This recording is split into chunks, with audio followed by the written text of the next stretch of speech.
Hi, I'm David Partika, and I created CSS Burner as a rapid optimization tool for CSS.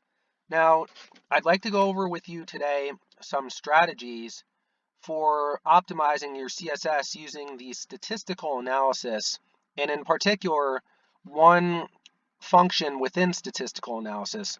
So let's pick pseudoelements, and I want to count the number of occurrences for pseudoelements in this style sheet. And what we see is that this style sheet, which has been pre-pasted into the text area, it's about a megabyte. It's a very large style sheet.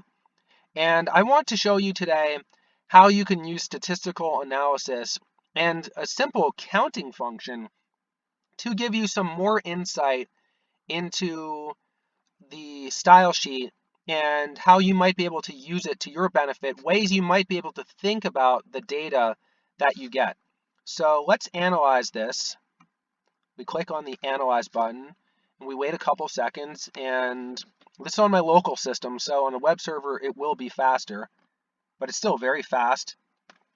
And we see a bar graph with 8 properties, and we see that by far, the most common occurrences are for the after and before pseudoelements. So clearly the authors of this style sheet made use of the virtual DOM to inject some content via the pseudoelements, but we see that the number of other pseudoelements and the occurrences are so low that the mouse can't even really resolve the number of occurrences.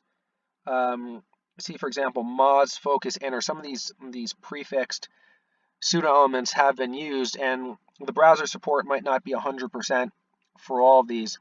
But one way you can think about this data is you'll note right away that clearly there was emphasis, exclusive emphasis, on the after and before pseudoelements. But if you scan through the available pseudoelements of CSS3, you'll see that there are a couple of others that are useful that don't appear to have been used, or else they would show up in this tally.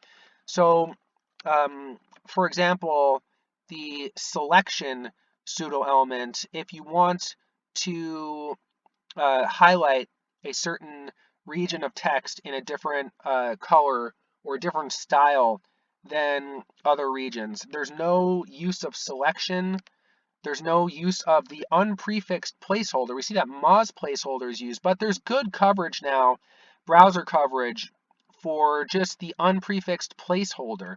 And there's probably, at this point, this is February 2018, there's limited utility to having the Moz placeholder element. I'll have to check on that, but as time goes on, there should be more and more support for just unprefixed placeholder if there isn't already. And you notice it hasn't been used, and it certainly could be used. Another glaring omission here would be pseudoelements such as first letter or first line. If the application for which this style sheet helps render, if this application is obviously public facing, but if it's important enough, some of these other pseudoelements like first line, like first letter, like placeholder, like selection, they really add that little extra touch of care that enhances the UX, and something that a UX and UI designer would want to look into, because these are the little frills, the little bells and whistles that could separate a really great user experience from a good user experience. And I noticed that these pseudo elements tend to be underutilized, whether that's because the users don't update the style sheet, or they just don't know how to use these pseudo elements. I'm not really sure, but in general, after and before do dominate with pseudo elements.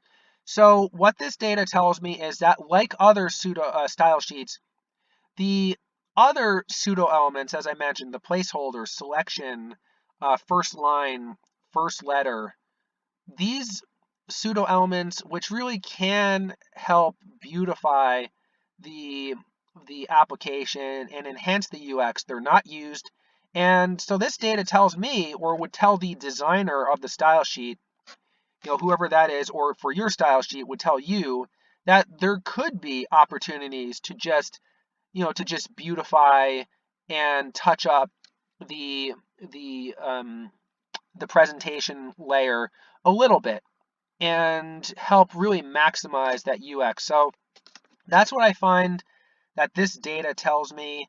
And this is one example of how the statistical analysis function can help you and just give you that extra edge in creating your application, and using that CSS to really maximize how it looks.